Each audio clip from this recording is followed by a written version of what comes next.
पंजाब विच श्रोमणी Akali Dal BJP की सरकार सी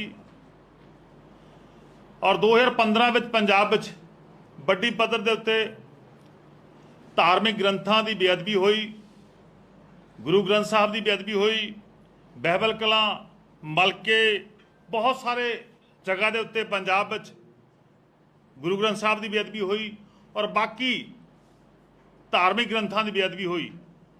2015 तो लैके जून 2022 तक किसी एक भी केस का फैसला ना श्रोमणी अकाली दल बीजेपी की सरकार के समय होया, ना ही पुरानी कांग्रेस पार्टी की सरकार, चाहे वह कैप्टन साहब की सरकार सी, चाहे चन्नी साहब की सरकार सी। 3 मुख्यमंत्री हो चुके 2015 तो लैके 22 तक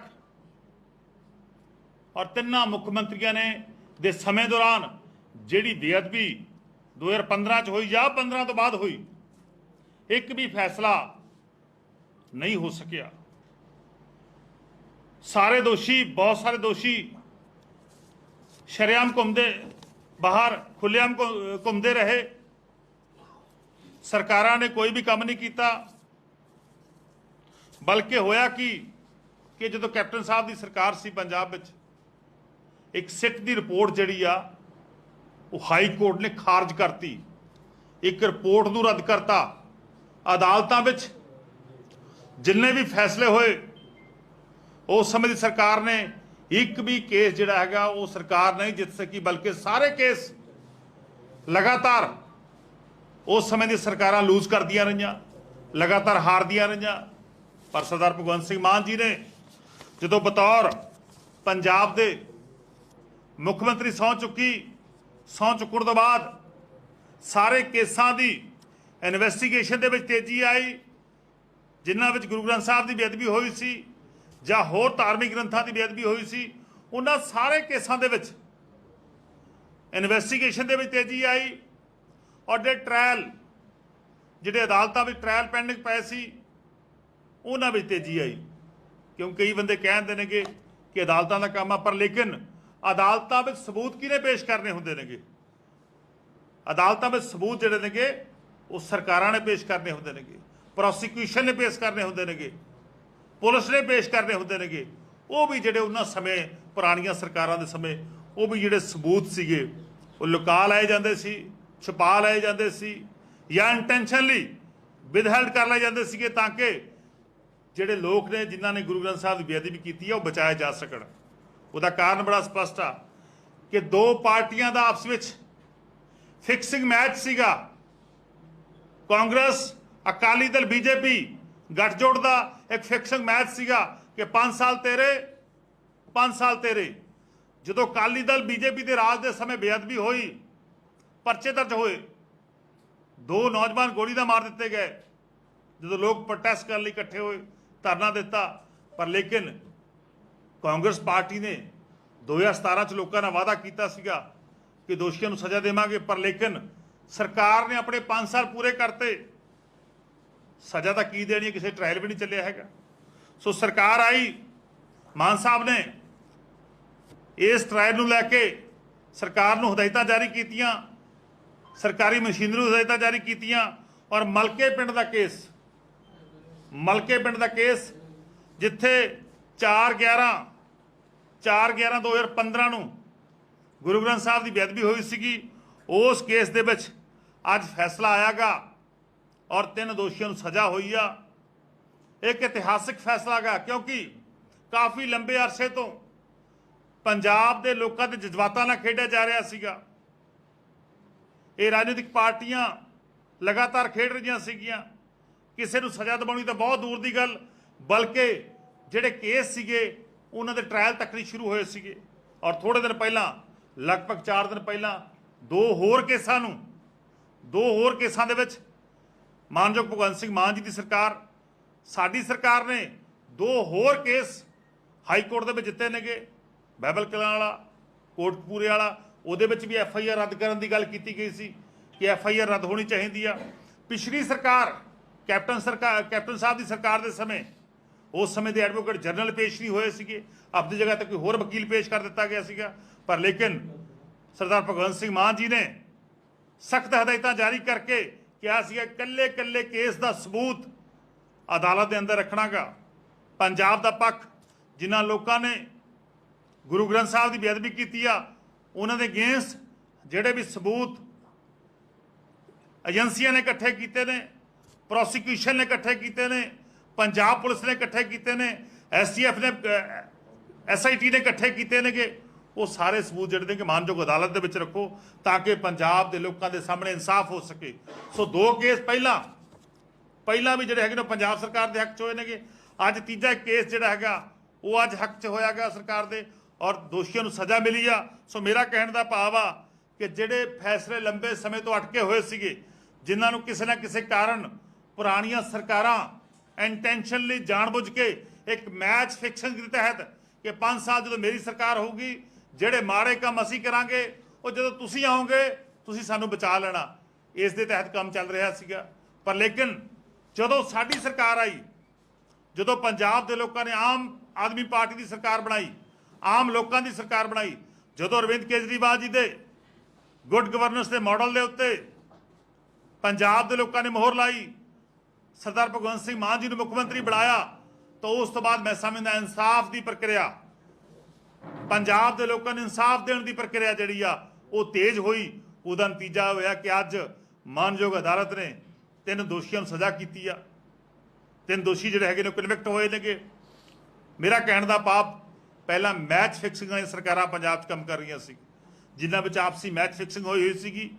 ਅਕਾਲੀ ਦਲ ਜਦੋਂ ਆਪਣੇ ਰਾਜ ਦੇ ਵਿੱਚ ਮਾੜੇ ਕੰਮ ਕਰਦਾ ਸੀ, ਕਰਪਸ਼ਨ ਕਰਦਾ ਸੀ, ਭ੍ਰਿਸ਼ਟਾਚਾਰ ਕਰਦਾ ਸੀ, ਗੁਰੂ ਗ੍ਰੰਥ ਸਾਹਿਬ ਦੀਆਂ ਬੇਅਦਬੀਆਂ ਉਹਨਾਂ ਦੇ ਹਿੱਸੇ ਆਈਆਂ, ਉਹਨਾਂ ਦੇ ਸਮੇਂ 'ਚ ਹੋਈਆਂ, ਔਰ ਉਸ ਤੋਂ ਬਾਅਦ ਜ਼ਿੰਮੇਵਾਰੀ ਪੰਜਾਬ ਦੇ ਲੋਕਾਂ ਲਾਈ ਸੀ ਕਾਂਗਰਸ ਪਾਰਟੀ ਦੀ।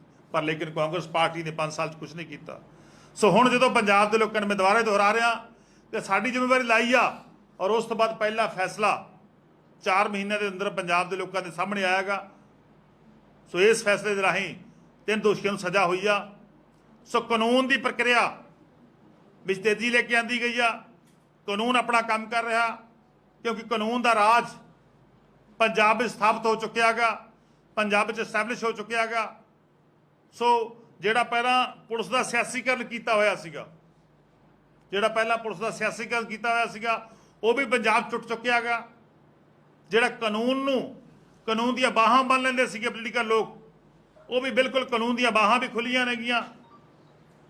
ਉਹ ਇਹੀ ਕਾਰਨ ਆ ਕਿ ਅੱਜ ਲਗਭਗ 4 ਮਹੀਨਿਆਂ ਦੇ ਦੌਰਾਨ 3 ਵੱਡੇ ਫੈਸਲੇ ਜਿਹੜੇ ਹੋਏ ਨੇਗੇ, ਚਾਹੇ ਮਾਨਯੋਗ ਸਾਡੀ ਹਾਈ ਕੋਰਟ ਦੇ ਵਿੱਚ ਹੋਵੇ, ਚਾਹੇ ਜੁਡੀਸ਼ੀਅਲ ਮੈਜਿਸਟ੍ਰੇਟ ਮੋਗਾ ਦੀ ਅਦਾਲਤ ਦਾ ਫੈਸਲਾ ਹੋਵੇ, ਇਹ ਅੱਜ ਪੰਜਾਬ ਸਰਕਾਰ ਦੇ ਹੱਕ 'ਚ ਹੋਏ ਨੇਗੇ। ਸੋ ਮਾਨ ਸਾਹਿਬ ਦੀ ਸਰਕਾਰ ਦੇ ਸਮੇਂ ਮੈਂ ਸਮਝਦਾ ਪੰਜਾਬ ਦੇ ਲੋਕਾਂ ਨੂੰ ਇਨਸਾਫ ਮਿਲਣ ਲੱਗ ਪਿਆ, ਔਰ ਜਿਨ੍ਹਾਂ ਲੋਕਾਂ ਨੇ ਗੁਰੂ ਗ੍ਰੰਥ ਸਾਹਿਬ ਦੀ ਬੇਅਦਬੀ ਕੀਤੀ ਉਹਨਾਂ ਨੂੰ ਸਜ਼ਾ ਵੀ ਮਿਲਣ ਲੱਗ ਪਈ। ਹਾਂਜੀ, ਕੋਈ ਸਵਾਲ? ਅਕਾਲੀ ਦਲ ਕਹਿ ਰਿਹਾ ਕਿ SIT ਜਿਹੜੀ ਹੈਗੀ ਹੈ ਸਾਡੀ ਸਰਕਾਰ ਦੇ ਵਿੱਚ ਬਣੀ ਸੀ, ਉਹਦਾ ਨਤੀਜਾ ਦੇਖੋ ਪਿਛਲੇ 5 ਸਾਲ ਕੋਈ ਇਹ ਨਹੀਂ ਹੁੰਦਾ ਕਿ ਜਿਹੜਾ ਕੇਸ ਜੁਡੀਸ਼ੀਅਲ ਮੈਜਿਸਟ੍ਰੇਟ ਦੀ ਅਦਾਲਤ ਪਿਆ ਹੋਵੇ ਉਹਦੀ 5 ਸਾਲ ਵਾਰੀ ਨਾ ਆਵੇ। 5 ਸਾਲ ਦੇ ਦੌਰਾਨ ਜਿਹੜੀ ਕਾਨੂੰਨ ਦੀ ਪ੍ਰਕਿਰਿਆ ਸੀ ਉਹ ਬੜੀ ਸਲੋ ਚੱਲ ਰਹੀ ਸੀਗੀ, ਪਰ ਅਦਾਲਤ ਦੇ ਵਿੱਚ ਸਬੂਤ ਪੇਸ਼ ਕਰਨ ਦੀ ਜਿਹੜੀ ਪ੍ਰਕਿਰਿਆ ਹੁੰਦੀ ਆ ਉਹਦੇ ਵਿੱਚ ਢਿੱਲ-ਮੱਠ ਬੱਤੀ ਜਾ ਰਹੀ ਸੀ, ਕਿਉਂਕਿ ਪੁਰਾਣੀ ਸਰਕਾਰ ਦੇ ਬੰਦਿਆਂ ਨੂੰ ਜਾਂ ਜਿਨ੍ਹਾਂ ਨੇ ਉਹਨਾਂ ਦੀ ਸਰਕਾਰ ਦੇ ਸਮੇਂ ਕੰਮ ਕੀਤਾ ਸੀ, ਗਲਤ ਕੰਮ ਕੀਤਾ ਸੀ, ਉਹਨਾਂ ਨੂੰ ਬਚਾਉਣ ਦੀ ਪ੍ਰਕਿਰਿਆ ਸੀ ਜਿਹੜੀ ਆ ਉਹ ਜਾਰੀ ਹੋਈ ਸੀ। ਪਰ ਲੇਕਿਨ ਸਾਡੀ ਸਰਕਾਰ ਦਾ ਪਹਿਲਾ ਫੈਸਲਾ ਜਿਹੜਾ ਹੈਗਾ ਵਿਦਨ 4 ਮੰਥ ਦੇ ਵਿੱਚ ਆਇਆਗਾ, ਪਹਿਲੇ 4 ਮਹੀਨਿਆਂ ਦੇ ਵਿੱਚ ਆਇਆਗਾ। ਸੋ ਮੈਂ ਸਮਝਦਾਗਾ ਇਹ ਇਸ ਸਮੇਂ ਪੰਜਾਬ ਵਿੱਚ ਕਾਨੂੰਨ ਦਾ ਰਾਜ ਜਿਹੜਾ ਉਹ ਸਟੈਬਲਿਸ਼ ਹੋ ਚੁੱਕਿਆ ਹੈਗਾ। ਜਿਹੜੇ ਹੋਰ ਮਸਲੇ ਹੈਗੇ ਨੇ ਚੀਮਾ ਸਾਹਿਬ, ਜਿਹੜੇ ਸਬ ਜੁਡਿਸ ਹੈਗੇ ਨੇ, ਉਹਨਾਂ ਦੇ ਵਿੱਚ ਕਿੰਨੀ ਕੁ ਜਲਦੀ ਉਮੀਦ ਹੈਗਾ ਕਿ ਜਿਵੇਂ ਅਕਾਲੀ ਦਲ ਨੇ ਸਵਾਲ ਕੀਤਾ ਕਿ ਬਾਕੀ ਦੇ ਜਿਹੜੇ ਮਸਲੇ ਨੇ ਉਹਨਾਂ ਦੇ ਵਿੱਚ ਕਦੋਂ ਤੱਕ ਜਿਹੜਾ ਹੈਗਾ ਕਾਰਵਾਈ ਪੂਰੀ ਹੋਈ? ਦੇਖੋ 2 ਇਸ ਤੋਂ ਪਹਿਲਾਂ ਮਾਮਲੇ ਹੋਰ ਸੀਗੇ ਜਿਹੜੇ ਮਾਨਯੋਗ ਹਾਈ ਕੋਰਟ ਦੇ ਵਿੱਚ ਪੈਂਡਿੰਗ ਪਏ ਸੀਗੇ, ਉਹਨਾਂ ਦੋਹਾਂ ਕੇਸਾਂ ਦੇ ਵਿੱਚ ਫੈਸਲਾ ਆ ਚੁੱਕਿਆ ਹੈਗਾ। ਔਰ ਮੈਂ ਇਹਨਾਂ ਨੂੰ ਪੁੱਛਣਾ ਚਾਹੁੰਦਾ ਗਾ, ਕਾਂਗਰਸੀਆਂ ਨੂੰ, ਅਕਾਲੀਆਂ ਨੂੰ, ਕਿ ਤੁਹਾਡੇ ਕੋਲੇ ਸਫੀਸ਼ੀਐਂਟ ਸਮਾਂ ਸੀਗਾ, ਤੁਹਾਡੇ ਕੋਲੇ ਸਫੀਸ਼ੀਐਂਟ ਸਮਾਂ ਸੀਗਾ, ਤੁਸੀਂ ਆਪਣੇ ਸਮੇਂ ਦੇ ਦੌਰਾਨ ਇੱਕ ਵੀ ਫੈਸਲਾ ਨਹੀਂ ਕਰਾ ਸਕੇ, ਕਿਉਂਕਿ ਗੁਰੂ ਗ੍ਰੰਥ ਸਾਹਿਬ ਦੀਆਂ ਬੇਅਦਬੀਆਂ ਤੁਹਾਡੇ ਰਾਜ 'ਚ ਹੋਈਆਂ ਸੀ, ਤੁਹਾਡੇ ਸਮੇਂ ਵਿੱਚ ਹੋਈਆਂ ਸੀ। ਇਹੀ ਕਾਰਨ ਹੈ ਕਿ ਤੁਸੀਂ ਆਪਣੇ ਆਪ ਨੂੰ ਬਚਾਉਣ ਦੇ ਲਈ ਕੋਈ ਵੀ ਕਾਰਵਾਈ ਸਮੇਂ ਸਿਰ ਨਹੀਂ ਕੀਤੀ, ਔਰ ਮਾਨ ਸਾਹਿਬ ਨੇ ਸਮੇਂ ਸਿਰ ਕਾਰਵਾਈ ਕੀਤੀ ਆ। ਅੱਜ ਨਤੀਜਾ ਹੋਇਆ ਕਿ 4 ਮਹੀਨਿਆਂ ਦੇ ਵਿੱਚ ਰਿਜ਼ਲਟ ਪੰਜਾਬ ਦੇ ਲੋਕਾਂ ਦੇ ਸਾਹਮਣੇ ਆ। टाइम लग्या पर प्रताप बाजवा ने भी कुछ दिन पहले वीडियो शेयर किया ਤੁਹਾਡੇ ਸੁਪਰੀਮੋ ਦਾ ਕੁਝ ਦਿਨਾਂ ਦੀ ਗੱਲ ਕੀਤੀ ਸੀ ਤੁਹਾਡੇ ਸੁਪਰੀਮੋ ਨੇ ਤੇ ਹੁਣ ਇੰਨਾ ਸਮਾਂ ਮਤਲਬ 4 ਮਹੀਨਿਆਂ ਬਾਅਦ ਦੀ ਅਚੀਵਮੈਂਟ ਦੱਸ ਰਹੇ ਹੋ ਕਿ ਸਾਡੇ ਟਾਈਮ 'ਚ ਹੋ ਰਿਹਾ, ਫਿਰ ਇੰਨਾ ਸਮਾਂ ਕਿਉਂ ਲੱਗਿਆ ਜਦੋਂ ਪਹਿਲਾਂ? ਦੇਖੋ ਗੱਲ ਇਹ ਆ, ਜਿਹੜੀਆਂ ਅਦਾਲਤ ਦੇ ਵਿੱਚ ਪੇਸ਼ੀਆਂ ਨਿਰਧਾਰਤ ਹੁੰਦੀਆਂ ਨੇਗੀਆਂ, ਜੋ ਅਦਾਲਤ ਦਾ ਆਪਣੀ ਇੱਕ ਪ੍ਰਕਿਰਿਆ ਹੈਗੀ, ਉਹ ਅਦਾਲਤ ਦੀ ਪ੍ਰਕਿਰਿਆ ਜਿਹੜੀ ਪੂਰੀ ਹੋਈ ਆ। ਅਸੀਂ ਇੱਕ ਵੀ ਕੋਈ ਵੀ ਐਡਜਰਨਮੈਂਟ ਨਹੀਂ ਲਈ ਹੈਗੀ, ਕੋਈ ਵੀ ਵਾਧੂ ਸਮਾਂ ਨਹੀਂ ਲਿਆ ਗਾ। ਅਸੀਂ ਵਿਦਿਨ ਸਮੇਂ ਦੇ ਦੌਰਾਨ ਕਾਰਵਾਈ ਕੀਤੀ ਆ। ਇਹਨਾਂ ਨੇ 5 ਸਾਲ ਲੰਘਾਤੇ। ਮੈਂ ਬਾਜਵਾ ਸਾਹਿਬ ਨੂੰ ਪੁੱਛਣਾ ਚਾਹੁੰਦਾਗਾ, ਤੁਸੀਂ ਤਾਂ 5 ਸਾਲ ਚਿੱਠੀਆਂ ਲਿਖਦੇ ਰਹੇ ਦੇਸ਼ ਦੀ ਪਾਰਲੀਮੈਂਟ ਦੇ ਵਿੱਚ, ਤੁਸੀਂ ਇੱਕ ਵਾਰ ਵੀ ਗੁਰੂ ਗ੍ਰੰਥ ਸਾਹਿਬ ਦੀ ਬੇਅਦਬੀ ਦਾ ਮਾਮਲਾ ਨਹੀਂ ਉਠਾਇਆ। ਬਸ ਚਿੱਠੀ ਜ਼ਰੂਰ ਲਿਖ ਦਿੰਦੇ ਸੀ। ਥੋੜੇ ਦਿਨਾਂ ਬਾਅਦ ਜਿਹੜਾ ਪਿਆਰ ਸੀ ਉਹਨਾਂ ਦਾ, ਉਹ ਸਰਦਾਰ ਪੁਰਾਣੇ ਜਿਹੜੇ ਸਾਡੇ ਮੁੱਖ ਮੰਤਰੀ ਸੀ ਕੈਪਟਨ ਸਾਹਿਬ ਪ੍ਰਤੀ, ਉਹ ਜਾਗ ਪੈਂਦਾ ਸੀਗਾ। ਇੱਕ ਅੱਧੀ ਚਿੱਠੀ ਲਿਖ ਕੇ ਆਪਣੀ ਹਾਜ਼ਰੀ ਪੰਜਾਬ ਜ਼ਰੂਰ ਲਵਾਉਂਦੇ ਰਹੇ, ਪਰ ਉਹਨਾਂ ਨੇ ਕੋਈ ਵੀ ਜਿਹੜਾ ਹੈਗਾ ਕਦਮ ਨਹੀਂ ਚੁੱਕਿਆ ਜਿਹਦੇ ਰਾਹੀਂ ਗੁਰੂ ਗ੍ਰੰਥ ਸਾਹਿਬ ਦੇ ਜਿਹਨਾਂ ਨੇ ਬੇਅਦਬੀ ਕੀਤੀ ਉਹਨੂੰ ਸਜ਼ਾ ਮਿਲ सके। हाँ जी,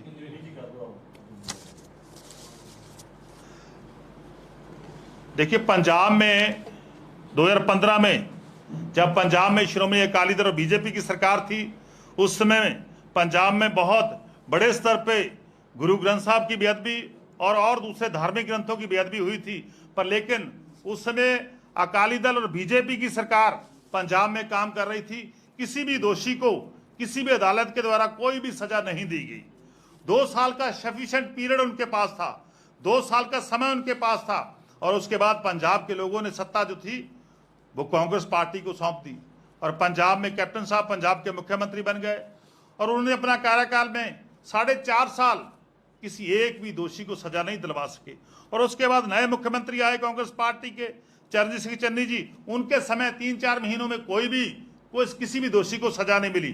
और पंजाब के लोगों ने जो ये इनका समझौतावादी रणनीति थी, जो इनका आपस में अलायंस था, कांग्रेस पार्टी अकाली दल बीजेपी का अलायंस था, 5 साल की इन्होंने एक बारी बांध रखी थी कि 5 साल तेरे 5 साल मेरे।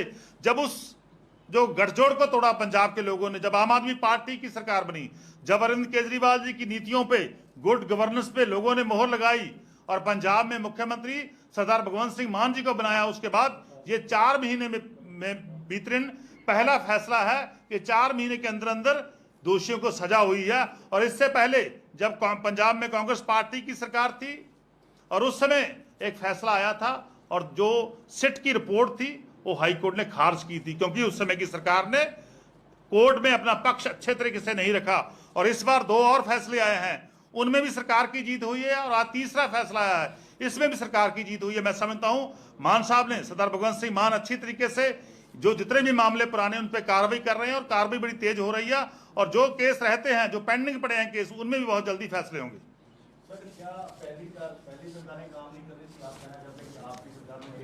बिल्कुल बिल्कुल, देखिए पहली सरकारें क्या थी, जो गलत काम श्रोमणी अकाली दल बीजेपी की सरकार में होते थे, उनके ऊपर पर्दा जो है वो कांग्रेस पार्टी डालती थी। जो काम कांग्रेस पार्टी के समय गलत होते थे, उनके ऊपर पर्दा जो था वो अकाली दल बीजेपी डालता था। पर लेकिन इस बार पंजाब के लोगों ने सत्ता जो है वो आम आदमी को सौंपी है, अरविंद केजरीवाल जी के सिपाहियों को सौंपी है, अरविंद केजरीवाल जी की नीतियों पे ऊपर मोहर लगाई है। और उसी हो रहा है कि आज पंजाब के लोगों को इंसाफ मिल रहा है। सो इंसाफ मिलने की प्रक्रिया जो शुरू हो चुकी है, इसको और भी तेज करेंगे। जो भी कोई दोषी होगा, जिसने भी गुरु ग्रंथ साहब की बेअदबी की है, या किसी और धार्मिक ग्रंथ की बेअदबी किया, उन सभी को सलाखों के पीछे जाना पड़ेगा। जितने भी केस अदालतों में पेंडिंग पड़े हैं, उन सब में तेजी लाई जाएगी, और सभी केसों को बहुत जल्द उनका निपटारा हो जाएगा। कुछ बदलाव आएगा कानून व्यवस्था